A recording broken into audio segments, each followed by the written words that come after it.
News, सच जरूरी है। नमस्कार दर्शकों, ये है MNS न्यूज नेटवर्क। मैं हूं आपके साथ आरती। आइए देखते हैं आज की कुछ खास खबरें। गर्मी की जुताई है कीट और खरपतवार नष्ट करने का आसान तरीका। खेतों में कीट और खरपतवार फसलों को नष्ट कर देते हैं। इससे बचाव के लिए कृषि विभाग ने किसानों को गर्मी की जुताई करने की सलाह दी है। इससे कीट व खरपतवार से फसलों को बचाने में सहयोग मिलेगा और फसलों की लागत भी कम होगी। कीट रोग एवं खरपतवार से फसलों को बचाने में गर्मी की जुताई बेहतर विकल्प है। इसके साथ ही मेड़ों की साफ सफाई, मेड़ों पर उगे हुए खरपतवारों को नष्ट करने से हानिकारक कीटों एवं सूक्ष्म जीवों के आश्रय नष्ट हो जाते, जिससे अगली फसल में इनका प्रकोप कम हो जाता है। ग्रीष्मकालीन गहरी जुताई से मिट्टी के अंदर के छिपे हुए हानिकारक कीट जैसे दीमक, सफेद गिटार, कड़ुआ, बीटिल एवं मैगट के अंडे, लार्वा व प्यूपा नष्ट हो जाते, जिससे अग्रिम फसल के कीटों का प्रकोप कम हो जाता है। खेत में उगे हुए खरपतवार एवं फसल अवशेष मिट्टी में दबकर सड़ जाते हैं, जिससे मिट्टी में जीवांश की मात्रा बढ़ती है।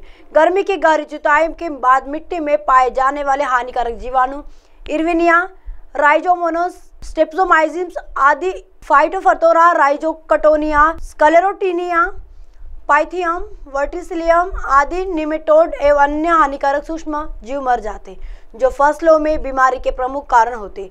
जमीन में वायु संचार बढ़ जाता है, जो लाभकारी सूक्ष्म जीवों की वृद्धि एवं विकास में सहायक होता है। मिट्टी में वायु संचार बढ़ने से खरपतवार नाशक एवं कीटनाशक रसायनों से विषाक्त अवशेष एवं पूर्व फसल की जड़ों द्वारा छोड़े गए हानिकारक रसायन सरलता से नष्ट हो जाते। आइए देखते हैं अगली खबर की तरफ। पछुआ हवा ने किसानों की बढ़ाई मुश्किलें, तरबूज की फसल बर्बाद, किसान है परेशान। बिहार के गोपालगंज में पछुआ हवा ने किसानों की मुश्किलें बढ़ा दी। गर्मी के मौसम में तरबूज की फसल लगातार मुनाफा कमाने वाली की पूंजी बर्बाद हो गई है। गंडक नदी के किनारे 7 एकड़ में तरबूज की खेती करने वाले किसान मौसम की इस बार से पूरी तरह हार मान गए हैं। गोपालगंज में तरबूज किसान परेशान। बिहार के गोपालगंज के दियारा इलाके में तरबूज की खेती इस बार किसानों के लिए फायदे नहीं बल्कि नुकसानदायक साबित हुई है। आलम यह है कि पछुआ हवा ने किसानों के अरमान पर पानी फेर दिया है, जिसने दियारा इलाके में कई एकड़ में किए गए तरबूज की खेती बर्बाद हो गई। तरबूज का पूर्ण विकास नहीं होने पर पीलापन आने के कारण खरीदार भी नहीं मिल रहे। ऐसे में इन तरबूजों को किसान खेतों में ही छोड़ देते। सियोरमा गांव स्थित दियारा इलाके में गंडक नदी के किनारे 7 एकड़ में तरबूज की खेती करने वाले किसान गुलजार ने पछुआ हवा से खेतों में बर्बाद तरबूज की फसल को दिखाते हुए कहा कि इस साल पूरी फसल बर्बाद हो गई है। अब यह चिंता सता रही है कि कर्जदारों के पैसा कैसे चुकाएंगे। घर जाने के लिए पैसे भी नहीं है। ये कहानी केवल गुलजार की ही नहीं बल्कि गुलजार के जैसे कई ऐसे किसानों की है। पिछले साल 50 से 60 हजार का मुनाफा। गुलजार के अलावा सगे संबंधित और पूरा परिवार तरबूज की खेती से जुड़ा हुआ है। पिछले साल की खेती काफ़ी अच्छी हुई थी, जिससे गुलजार ने 50 से 60 हजार रुपये मुनाफा कमाया था, लेकिन इस बार पूंजी भी नहीं निकल पाई है। पछुआ हवा के कारण तरबूज की मिठास फीकी और पीला पड़ने के कारण किसानों में मायूसी है। पिछले कुछ सालों से कोरोना, बाढ़ और अब पछुआ हवा ने किसानों की हालत में सूखा दिया है। लगातार पछुआ हवा चलने से तरबूज की खेती पर काफी असर पड़ा है। पौधों के झुलसने से फल नहीं पकड़ पा रहा है। पछुआ हवा से तरबूज की खेती बर्बाद। इस वर्ष पौधे के विकास और फल देने के समय पर ही तेज पछुआ हवा बहने और तपन के चलते काफी प्रयास के बाद भी तरबूज झुलस रहे। कहीं फल लगा है तो उसमें कोई खासा बढ़ोतरी नहीं हो रही है। अगर यही हाल रहा तो खेती की लागत भी नहीं निकल पाएंगी। गुलजार ने बताया कि वर्ष 2021 में कोरोना के चलते भाव नहीं मिलने से नुकसान हुआ और इस वर्ष पछुआ हवा बर्बाद कर रहा है। गर्मी की मार से न सिर्फ आम जनजीवन अस्त व्यस्त हो गया बल्कि किसानों पर भी इसका बहुत बुरा असर पड़ रहा है। खास तौर पर गर्मियों में आने वाले फल तरबूज की खेती में ये साफ देखने को मिल रहा है कि दिन भर चिलचिलाती धूप में इंसान तो क्या खेती भी सूख गई है। आइए देखते हैं अगली खबर की तरफ। पहली आंधी से आम की 30% फसल बर्बाद। महिलाबाद के बागबानों को काफी नुकसान। देर शाम तक बागबान फसल बटोरते रहे। बागों में पेड़ और टहनियां टूटने से काफी नुकसान। फलपट्टी क्षेत्र में शनिवार को आई तेज आंधी और बारिश के बागबानों की कमर तोड़कर रख दी है। लगभग तैयार हो चुकी दशहरी, चौसा, सफेदा, लंगड़ा बागों में बिछ गए। इससे करीब 30% आम गिर गए हैं। बागों में आम बटोरने के लिए बागबान देर शाम तक जुटे रहे।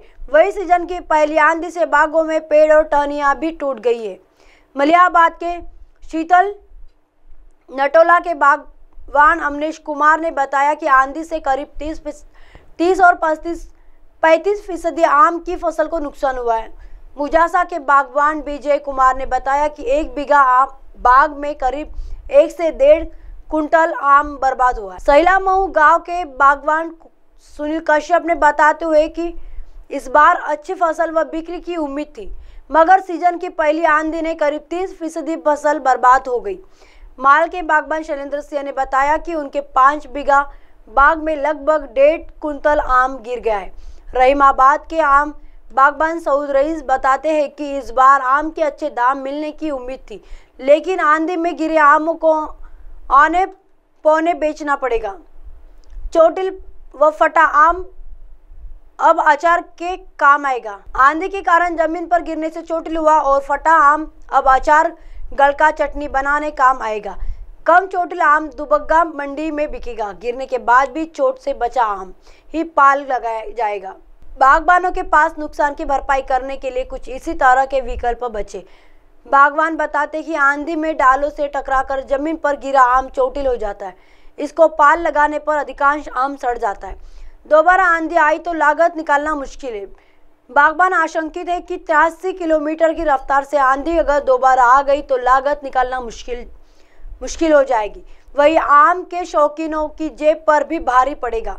बागबानों का कहना है कि 1 जून से महिलाबाद मंडी में आम आना शुरू हो जाता है। दोबारा आंधी आने की आशंका से डरे बागवान 1-2 दिन में आम तोड़ना शुरू कर देंगे। अब आप हमारे चैनल को आपके मोबाइल पर भी देख सकते हैं। मोबाइल ऐप पर देखने के लिए प्ले स्टोर से MNS news TV app download करें। इंस्टा, लिंक, ट्विटर, हाईकुक, फेसबुक और कई सोशल मीडिया के प्लेटफॉर्म पर हमारा चैनल उपलब्ध है। आप इसे यूट्यूब पर भी देख सकते हैं। आप हमारे चैनल को लाइव भी देख सकते हैं www.mnsnewstv.com पर। फिलहाल वक्त चला दर्शकों ब्रेक का। ब्रेक से लौटने के बाद देखिएगा देश और दुनिया की तमाम खबरें। बने रहिए MNS न्यूज पर। नमस्कार।